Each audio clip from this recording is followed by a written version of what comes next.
जय माँ ब्रह्मचारिणी। आज नवरात्रि का दूसरा दिन है। प्रिय श्रोताओं, इस शुभ अवसर पर अब आप सभी सुनिए माँ ब्रह्मचारिणी की संपूर्ण कथा। माँ ने अपने इस स्वरूप में सफेद वस्त्र धारण किए हुए हैं। माँ की दो भुजाओं में से दाहिनी भुजा में जपमाला और बाई भुजा में कमंडल है। इनकी पूजा करने से भक्त के अंदर जप और तप की शक्ति बढ़ती है। माँ ब्रह्मचारिणी अपने भक्तों को संदेश देती हैं कि परिश्रम से ही सफलता प्राप्त की जा सकती है। भगवान शिव को पति रूप में प्राप्त करने के लिए माँ ब्रह्मचारिणी ने अत्यंत कठिन तप किया था। शिव पुराण में वर्णन मिलता है कि श्री ब्रह्मा जी के आदेशानुसार भगवान शंकर जी को पति रूप में प्राप्त करने के लिए देवी पार्वती ने कठिन तप किया था। ब्रह्मा जी के आदेश के बाद महर्षि नारद जी ने देवी पार्वती को पंचाक्षर मंत्र यानी शिवाय नमः की दीक्षा दी। दीक्षा लेकर देवी पार्वती अपनी सखियों के साथ तपोवन में जाकर कठिन तपस्या में लीन रहने लगी। उनकी कठिन तपस्या का वर्णन शिव पुराण में मिलता है। माता पिता की आज्ञा लेकर देवी पार्वती ने सबसे पहले राजसी वस्त्रों का, अलंकारों का त्याग किया। उनकी जगह पर उन्होंने मूंज की मेखला धारण कर ली, वकल वस्त्र धारण कर लिए, हार को गले से निकालकर मृग चर्म धारण किया और फिर गंगावतरण नामक पावन क्षेत्र में सुंदर वेदी बनाकर वे तपस्या में बैठ गई। अपने मन और सभी इंद्रियों का निग्रह कर, सभी इंद्रियों को अपने वश में कर, देवी पार्वती ग्रीष्म काल में अपने चारों ओर अग्नि जलाकर बीच में बैठ गई और ऊपर से सूर्य के प्रचंड ताप को सहन करती हुई वे अपने तन को तपाती रही। वर्षा ऋतु में वे खुले आकाश के नीचे शिलाखंड पर बैठकर दिन रात जल की धारा से अपने शरीर को सींचती रही। भयंकर शीत ऋतु में जल के बीचों बीच रात दिन बैठकर उन्होंने कठिन तप किया। इस प्रकार निराहार रहकर देवी पार्वती ने पंचाक्षर मंत्र का जप करते हुए सकल मनोरथ पूर्ण करने वाले भगवान सदाशिव के ध्यान में अपने मन को रमा दिया। अपनी पुत्री को विवाह लायक देखकर माता मैना और पिता हिमालय को अपनी पुत्री के विवाह की चिंता हुई। इतने में महर्षि नारद राजमहल में पहुंच गए। अपने महल में महर्षि को विराजमान देखकर राजा और रानी ने अपनी पुत्री के भविष्य के विषय में उनसे पूछा। त्रिकालज्ञ सर्वज्ञ तुम गति सर्वत्र तुम्हारी, कहूँ सुता के दोष गुण मुनिवर हृदय बिचारी। नारद जी ने देवी पार्वती का हाथ देखकर भविष्यवाणी की। सब लक्षण संपन्न कुमारी हुई, संतति पह प्यारी, सदा अचल है करहिता है तेज तेजस्पै ही पितु माता। राजा हिमालय ने प्रश्न में बेटी के अवगुण पहले पूछे थे, किंतु देवर्षि नारद ने पहले पार्वती जी के गुणों का बखान किया। नारद जी चतुर और मनोवैज्ञानिक वक्ता हैं। वे सबके मन की बातें पढ़ लेते हैं। इसलिए देवी पार्वती के माता पिता से वे उनके दिव्य गुणों की चर्चा करते हैं। सद्गुणों की एक लंबी सूची नारद जी ने उनके सामने प्रस्तुत की, लेकिन जब देवी पार्वती के पिता ने पूछा कि हे देवर्षि, मेरी पुत्री में अगर कोई दोष हो तो वह भी बतला दीजिए, तब देवर्षि नारद बोले, सुनो जे अब अवगुण दुईचारी, यानी कि आपकी पुत्री में 2-4 अवगुण भी हैं। उन्हें भी आप सुन लो। जोगी जटल अकाल मन नगन अमंगल वेश, अस्वामी एह कहाँ मिलह परिहस तसरेख। नारद जी कहने लगे कि पार्वती पुत्री तो सर्वगुण संपन्न है, किंतु इनका पति जटाजूट धारी दिगंबर और अमंगल वेश वाला होगा। नारद जी के मुंह से यह बात सुनकर देवी पार्वती के माता पिता तो बहुत उदास हो गए, किंतु देवी पार्वती को मन ही मन बड़ी प्रसन्नता हुई। जो विबाहु शंकर सन होई, दोषु गुण सम कहे सब कोई। नारद जी ने पार्वती जी के माता पिता को बहुत समझाया कि जिन दोषों का वर्णन मैंने किया है वे सभी शंकर जी में है, और अगर पार्वती जी का विवाह भगवान शंकर से कर दिया गया तो यह दोष भी गुण में बदल जाएंगे। समर्थ कहूँ नहीं दोषु गोसाई, रवि पावक सुरसरी की नाई। अंत में नारद जी ने माता पिता से यह तक कह दिया कि शिव जी को छोड़कर संसार में आपकी पुत्री के लिए कोई दूसरा वर है ही नहीं, किंतु आशुतोष होने पर भी शंकर जी दुर्राध्य हैं। यानी कि शिव जी कठोर उपासना से प्रसन्न होते हैं। उनको प्राप्त करने का एक ही उपाय है कि पार्वती जी वन में जाकर कठिन तपस्या में लीन हो जाए। तब देवर्षि नारद की प्रेरणा से अपने माता पिता की आज्ञा लेकर देवी पार्वती हिमालय के गहन वन में तपस्या करने के लिए चली गई। पार्वती जी के तप में हद से अधिक भगवान शिव को प्राप्त करने का अनुराग है, इसलिए शिव जी के चरणों का ध्यान करते हुए उन्होंने सभी प्रकार के सुखों का त्याग कर दिया। भगवान शंकर के चरण कमलों में नित्य नूतन अनुराग होने के कारण अब तो उन्हें अपने शरीर की भी शुद्धि नहीं रही। उन्होंने तन और मन से पूरी तरह अपने आप को तपस्या में लीन कर लिया। 1000 वर्ष तक मूल और फल का और 100 वर्ष तक उन्होंने केवल शाक का आहार किया। कुछ दिन तक उन्होंने केवल पानी और हवा का सेवन किया और कुछ दिन के बाद इन्हें भी त्याग कर कठिन उपवास किया।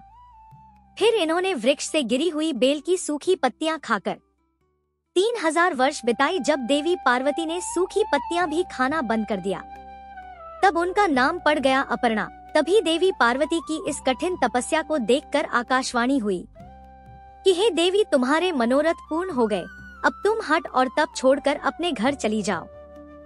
भगवान शंकर तुमसे मिलने जल्दी आएंगे। इसके बाद एक दिन भगवान शिव ने देवी की तपस्या से प्रसन्न होकर उन्हें दर्शन दिए और उन्हें अपनी पत्नी के रूप में स्वीकार करने का वचन भी दिया। कठिन तपस्या में लीन होने के कारण और सभी प्रकार के सांसारिक सुखों का त्याग करने के कारण ही माँ के इस रूप की पूजा की जाती है। माँ ब्रह्मचारिणी की पूजा करने से सभी प्रकार के सुख समृद्धि की प्राप्ति होने के साथ ही सारे मनोरथ भी पूर्ण हो जाते हैं। प्रेम से बोलिए ब्रह्मचारिणी माता की जय। प्रिय श्रोताओं, अब सुनिए श्री महिषासुर मर्दिनी स्तोत्र का हिंदी अनुवाद।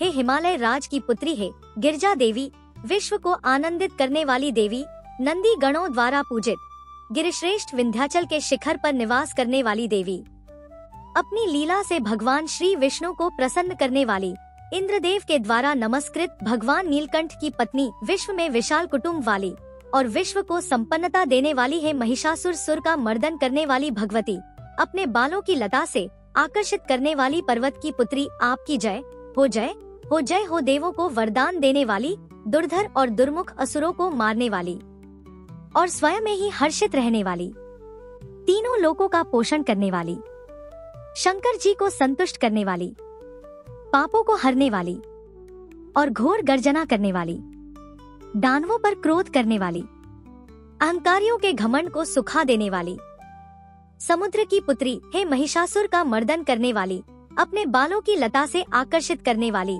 पर्वत की पुत्री, आपकी जय हो, जय हो, जय हो। हे जगत माता, हे मेरी माँ, प्रेम से कदम के वन में वास करने वाली, हास्य भाव में रहने वाली, हिमालय के शिखर पर स्थित अपने भवन में विराजित, मधु की तरह मधुर मधु कैटब का मद नष्ट करने वाली, महिष को विदरण करने वाली, सदा युद्ध में लिप्त रहने वाली, हे महिषासुर का मर्दन करने वाली, अपने बालों की लता से आकर्षित करने वाली, पर्वत की पुत्री, आपकी जय हो, जय हो, जय हो। शत्रुओं के हाथियों की सूंड काटने वाली और उनके 100 टुकड़े करने वाली, जिनका का सिंह शत्रुओं के हाथियों के सर अलग अलग टुकड़े कर देता है, अपनी भुजाओं के अस्त्रों से चंड और मुंड के शीश काटने वाली, हे महिषासुर का मर्दन करने वाली और अपने बालों की लता से आकर्षित करने वाली, पर्वत की पुत्री, आपकी जय हो, जय हो, जय हो। रण में मदोन्मत्त शत्रुओं का वध करने वाली, अजर अविनाशी शक्तियां धारण करने वाली, प्रमथना अर्थात शिव जी की चतुराई जानकर उन्हें अपना दूत बनाने वाली, दुर्मति और बुरे विचार वाले दानव के दूत के प्रस्ताव का अंत करने वाली, हे महिषासुर का मर्दन करने वाली, अपने बालों की लता से आकर्षित करने वाली, पर्वत की पुत्री, आपकी जय हो, जय हो, जय जय हो। शरणागत शत्रुओं की पत्नियों के आग्रह पर उन्हें अभय दान देने वाली, तीनों लोकों को पीड़ित करने वाले, दैत्यों पर प्रहार करने योग्य त्रिशूल धारण करने वाली, देवताओं की दुंदुभी से दुधमी की ध्वनि को सभी दिशाओं में व्याप्त करने वाली है महिषासुर का मर्दन करने वाली, अपने बालों की लता से आकर्षित करने वाली, पर्वत की पुत्री, आपकी जय हो, जय जय हो, जय हो। मात्र अपने हुंकार से धूम्र लोचन राक्षस को धूम्र अर्थात धुएं के समान भस्म करने वाली, युद्ध में कुपित रक्त बीज के रक्त से उत्पन्न अन्य रक्त बीजों का रक्त पीने वाली, शुभ और निशुभ दैत्यों की बलि से शिव जी और भूत प्रेतों को तृप्त करने वाली, हे महिषासुर का मर्दन करने वाली, अपने बालों की लता से आकर्षित करने वाली, पर्वत की पुत्री आपकी जय हो, जय हो, जय हो। युद्ध भूमि में जिनके हाथों के कंगन धनुष के समान चमकते हैं, जिनके सोने के तीर शत्रुओं को विदरण करके लाल हो जाते हैं और उनकी चीखें निकालते हैं।